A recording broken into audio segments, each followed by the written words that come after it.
ನಿತಿನ್ ಗಡ್ಕರಿ ಅವ್ರನ್ನ ಮುಖ್ಯಮಂತ್ರಿಗಳು, ಉಪಮುಖ್ಯಮಂತ್ರಿ, ಹೋಮ್ ಮಿನಿಸ್ಟರ್ ಮಾದೇವಪ್ಪ, ನಮ್ಮ ಕರ್ನಾಟಕ ಪ್ರತಿನಿಧಿ ಜಯಚಂದ್ರ ಅವರು, ಜಾರ್ಜ್ ಅವರು. ಸೊ ಲಾಂಗ್ ಪೆಂಡಿಂಗ್ ಇಶ್ಯೂಸ್ ಇದೆ ನಮ್ಮ ನ್ಯಾಷನಲ್ ಹೈವೇಗೆ ಸಂಬಂಧಪಟ್ಟಂತೆ ಕರ್ನಾಟಕ. ಸೊ ಈಗಾಗಲೇ ಒಂದು 5-6 ಸಾರಿ ಅವ್ರ ಜೊತೆ ನಾನು ಕೂಡ ಸಭೆ ಮಾಡಿದ್ವಿ, ಮುಖ್ಯಮಂತ್ರಿಗಳು ಮಾಡಿದ್ದಾರೆ.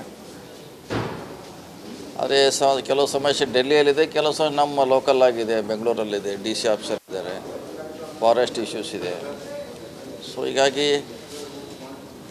ಅದು ಮುಖ್ಯಮಂತ್ರಿಗಳ ನೇತೃತ್ವದಲ್ಲಿ ಒಂದು ಸಭೆ ಆದಾಗ ಮಾತ್ರ ಅದಕ್ಕೆ ಅಲ್ಲಿ ಬೆಂಗಳೂರಲ್ಲಿ ಪರಿಹಾರ ಮಾಡಲಿಕ್ಕೆ ಸಾಧ್ಯತೆ. ಅದಕ್ಕೆ ಅವರು ಕೂಡ ಅವ್ರ ನೇತೃತ್ವದಲ್ಲಿ ಒಂದು ಮೀಟಿಂಗ್ ಮಾಡ್ತಿದ್ವಿ, ಇವತ್ತು ಒಪ್ಕೊಂಡಿದ್ದಾರೆ.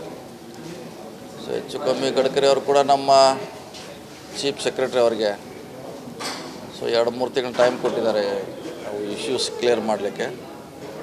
ಸೊ ನಮ್ಮಿಂದ 2 ತಿಂಗಳಲ್ಲಿ ಮಾಡ್ತಿದ್ದು ಕೂಡ ಚೀಫ್ ಸೆಕ್ರೆಟರಿ ಭರವಸೆ ಕೊಟ್ಟಿದ್ದಾರೆ. ಅದ್ರ ಜೊತೆಗೆ CM ಅವರು ಕೂಡ ಒಂದು ಸಭೆ ಮಾಡಬೇಕಾಗಿದೆ. ಸೊ ಅದಕ್ಕೆ ಒಂದು ಪರಿಹಾರ ಕಂಡುಕೊಳ್ಳಲಿಕ್ಕೆ ಸಾಧ್ಯ ಆಗ್ತದೆ. ಪ್ರಮುಖ ಭಾಳಷ್ಟಿದೆ, ಸುಮಾರು ಇದೆ. ಅದು ಲ್ಯಾಂಡ್ ಅಕ್ವಿಷನ್ ಸಂಬಂಧ ಭಾಳಷ್ಟು ಅರ್ಧ ಆಗಿ ರಸ್ತೆ ನಿಂತಿದೆ. ಸೊ ಇನ್ನು ಕೆಲವು ತೆರವುಗೊಳಿಸಬೇಕಾಗಿದೆ. ಜಾಸ್ತಿ ಸಮಸ್ಯೆ ಇರೋದು ಲ್ಯಾಂಡ್ ಅಕ್ವಿಷನಲ್ಲಿ ಸಮಸ್ಯೆ ಇದೆ. ಸೊ ಈಗ 6 ತಿಂಗಳ ಚುನಾವಣೆ ಬರೋದ್ರಿಂದ 6 ತಿಂಗಳು ಡಿಲೇ ಆಯಿತು, ಅದು ಕೂಡ ಒಂದು ಮುಖ್ಯ ಕಾರಣ. ಅದು ಕೂಡ ಒಂದು ಮ್ಯಾಕ್ಸಿಮಮ್ ಡಿಸೆಂಬರ್ವರೆಗೆ ಟೈಮ್ ತೊಗೊಂಡಿದ್ದೀವಿ ಲ್ಯಾಂಡು ಕ್ಲಿಯರ್ ಮಾಡಿಕೊಡ್ತೀವಿ ಅಂತ. ಸೊ ತಕ್ಷಣ ಒಂದು CM ಅವರು ಕೂಡ ಮೀಟಿಂಗ್ ಮಾಡ್ತು ಅಂತ ಹೇಳಿದ್ದಾರೆ. ಸೊ ಅಲ್ಲಿ ಬೇಗ ಸಾಲ್ವ್ ಮಾಡಲಿಕ್ಕೆ ಪ್ರಯತ್ನ ಮಾಡ್ತೀವಿ. ಯಾವುದಾದ್ರೂ ಹೊಸ ಯೋಜನೆ ಬಗ್ಗೆ ಚರ್ಚೆ? ಹೊಸದವ್ರು ಹೇಳ್ತಾರೆ ಮೊದಲು ಹಳೇದು ಕ್ಲಿಯರ್ ಮಾಡಿ ಹೊಸದು ಕೊಡ್ತೀವಿ ಅಂತಾರೆ. ಹಳೇದೇ ನಮ್ಗೆ ಕ್ಲಿಯರ್ ಆಗ್ತಾಯಿಲ್ಲ. ಈಗಾಗಲೇ ಸಾಕಷ್ಟು ದುಡ್ಡು ಕೊಟ್ಟಿದ್ದಾರೆ. ಸೊ ಅದು ಅರ್ಧ ಕೆಲಸ ಆಗಿದೆ, ಕೆಲವು ಪ್ರಾರಂಭ ಆಗಬೇಕಾಗಿದೆ. ಸೊ ಕೆಲವು 90% ಆಗಿದೆ, ಕೆಲವು 10% ರಸ್ತೆ ಭೂಮಿಗೋಸ್ಕರ ಪೆಂಡಿಂಗ್ ಇದೆ. ಸೊ ಎಲ್ಲನೂ ಸಾಲ್ವ್ ಮಾಡಿ ಫಸ್ಟು ನೆಕ್ಸ್ಟ್ ಹೊಸ ಪ್ರಪೋಸಲ್ ಕೂಡ ಅಂತ ಹೇಳಿದ್ದಾರೆ. ಸೊ ಮೊದಲು ಇದು ಸಾಲ್ವ್ ಮಾಡ್ತೀವಿ, ಯಾಕಂದರೆ ಇದು ಎಲ್ಲ ಅರ್ಧ ಆಗಿದೆ. ಇದು ಭಾಳ ಮುಖ್ಯ ಇದೆ ನಮಗೆ. ಸರ್, ಈಗ ಚರ್ಚೆ ಆಗ್ತಾ ಇರೋಂಥದ್ದು ರಾಜಕೀಯ ವಿಚಾರ. ಈ ತನಕ DCM ಇತ್ತಿಗೆ CM ಚೇಂಜ್ ಮಾಡಿ ಅಂತ ನಿನ್ನೆ ಒಬ್ಬರು, ಇವತ್ತೊಬ್ಬರು ಸ್ವಾಮೀಜಿ ಹೇಳಿದ್ರು. CM ಚೇಂಜ್ ಮಾಡೋದು ಅದು ಹೇಳಿದಲ್ಲ, ಅದು ಹೈಕಮಾಂಡ್ ಅವ್ರು ಚೇಂಜ್ ಮಾಡಬೇಕು, ಯಾರಿಗೆ ಮಾಡಬೇಕು, ಯಾವ ಸಮುದಾಯ ಮಾಡಬೇಕು, ಯಾರಿಗೆ ಮಾಡೋ ಅವ್ರ ವಿಚಾರ. ಅದು ವಿದಿನ್ ದಿ ಪಾರ್ಟಿ ಡಿಸಿಷನ್, ಅದು ಅಲ್ಲೇ ಆಗುತ್ತದೆ ಅಷ್ಟೇ. ಅಲ್ಲ, ಸ್ವಾಮೀಜಿಗಳ ಪ್ರತಿಕ್ರಿಯೆ ಇಲ್ಲ, ಸ್ವಾಮೀಜಿ ಅವ್ರು ಹೇಳ್ತಾರೆ, ಯಾರು ನಾ ಹೇಳ್ತೀನಿ ಅಂತ ಚೇಂಜ್ ಮಾಡಲಿಕ್ಕೆ ಆಗೋಲ್ಲ ಅದು.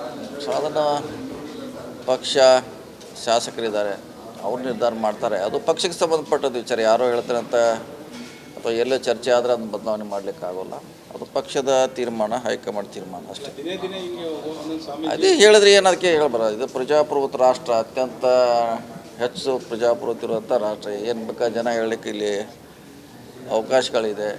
ಸೊ ಹೇಳ್ತಾರೆ ಅವ್ರ ಭಾವನೆಗಳನ್ನು, ಅವರ ವಿಚಾರಗಳನ್ನು, ಅವರ ಸಮುದಾಯದ ವಿಚಾರಗಳನ್ನು ಹೇಳುವಂಥ ಪ್ರಯತ್ನ ಮಾಡ್ತಾರೆ. ಇದು ಏನು ಹೊಸದೇ ಅಲ್ಲ. ಭಾಳಷ್ಟು ಸಮುದಾಯದ ಸಭೆಗಳಲ್ಲಿ ಸ್ವಾಮೀಜಿ ಅವರು ಹೇಳಿದ ಉದಾಹರಣೆಗಳು ಸಾಕಷ್ಟಿದೆ.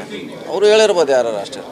ಸರ್, ಈ ಲೋಕಸಭೆ ಚುನಾವಣೆ ಆದ ಬಳಿಕ ಯಾಕೆ ಗೊಂದಲ ಸೃಷ್ಟಿ ಆಗ್ತಿದೆ? DCM ಬದಲಾವಣೆ ಮಾಡಬೇಕು? ಗೊಂದಲ ಸೃಷ್ಟಿ ಆಗ್ತಿಲ್ಲ, ಗೊಂದಲ ಏನಿಲ್ಲ, ಎಲ್ಲ ಕ್ಲಾರಿಟಿ ಇದೆ. ಗೊಂದಲ ಎಲ್ಲೂ ಸೃಷ್ಟಿ ಆಗಿಲ್ಲ, ಎಲ್ಲ ಸರಿ ಇದೆ. ಓಕೆ. ರಾಜಣ್ಣ ಅವರು ಹೇಳ್ತಾರೆ KPCC ಅಧ್ಯಕ್ಷ ಸ್ಥಾನ ಬದಲಾಗಬೇಕು, ನನಗೆ ಕೊಟ್ಟರೆ ನಾನು ಮಂತ್ರಿ ಬಿಟ್ಟು. ಅದನ್ನು ಹೇಳಿ ನಾವು ಏನೇ ಹೇಳಿದ್ರು ಕೂಡ ಅಂತಿಮವಾಗಿ ಪಕ್ಷ ತೀರ್ಮಾನ ಮಾಡಬೇಕು. ಎಲ್ಲರ ಆಕಾಂಕ್ಷೆಗಳು ಇದ್ದೇ ಇರ್ತಾರೆ, ಎಲ್ಲರೂ ಇದ್ದೇ ಇರ್ತಾರೆ. ಅಂತಿಮವಾಗಿ ಪಕ್ಷ ನಿರ್ಧಾರ ಮಾಡಬೇಕು.